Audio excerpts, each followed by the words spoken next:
Assalamualaikum warahmatullahi wabarakatuh.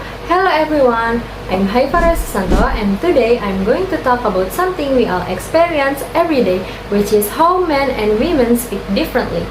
The article I'm presenting is called The Role of Gender in Language Use Perception, a Sociolinguistic Analysis of Language Variety, written by Dina Puspitasari and published in 2025.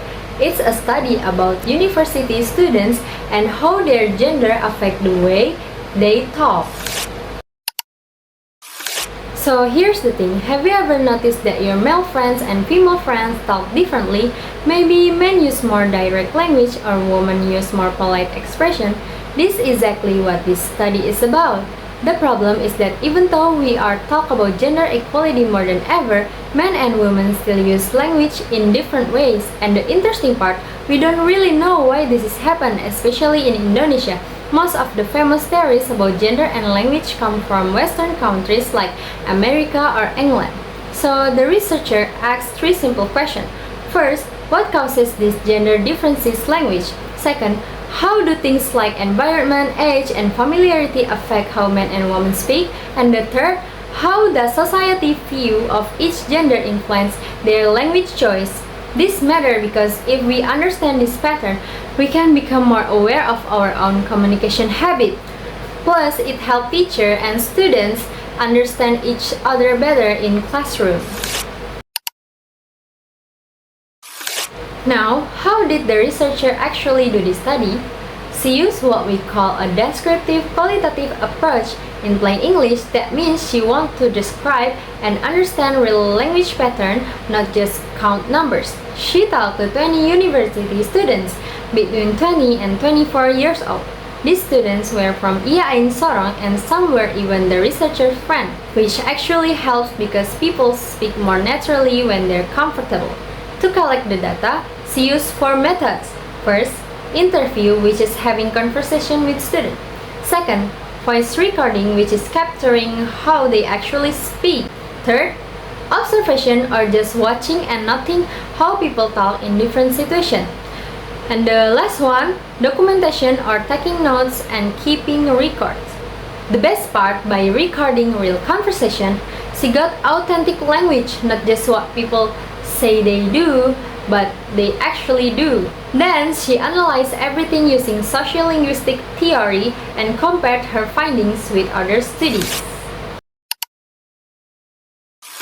So what did she find?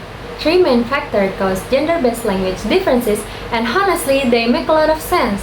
First is environment, where you are change how you talk. The researcher found that female students might speak very casually with her friends in cafeteria but switch to very formal and careful language in classroom.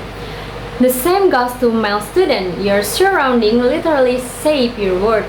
Second is age. People in the early 20s talk differently than teenagers or older adults. The 20 to 24 years old in this study show distinct pattern. Think about it, the slang you use in high school probably feels cringy now, right? Language evolves as we age. Third is familiarity. This one's the most obvious. When you're talking to your best friend, you're casual and relaxed. When you're talking to professor or stranger, you're more formal. But here's the interesting part. This study found that gender interact with familiarity. Men and women respond closeness differently. The researcher also compared this with other studies. For example, one study found that men swear more openly while women are more selective because society expects them to be polite. Another study found that women use more detailed and expressive language while men use shorter and direct form. So the big takeaway, language is not random.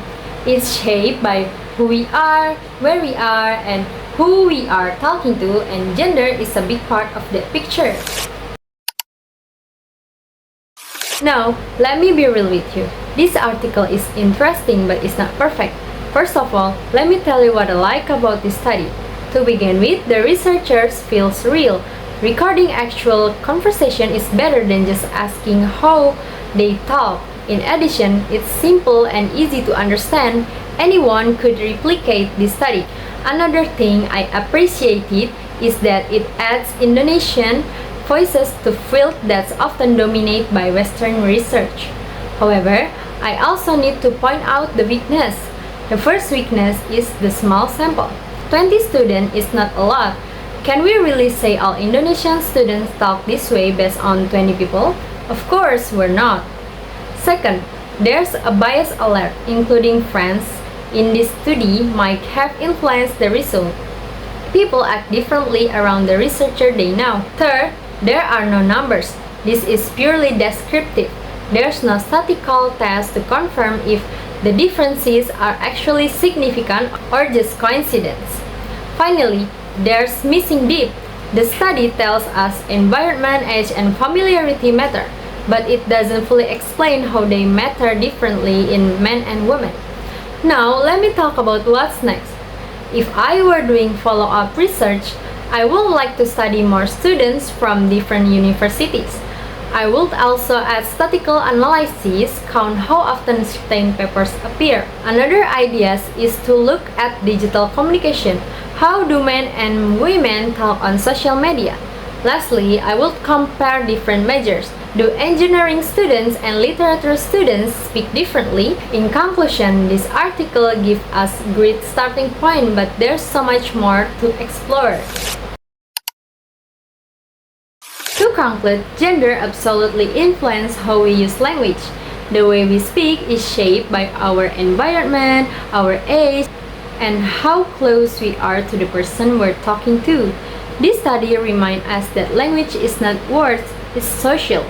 It reflects who we are and how society expects us to behave. And that's all from me. Thank you for listening. Wassalamualaikum warahmatullahi wabarakatuh. Bye bye.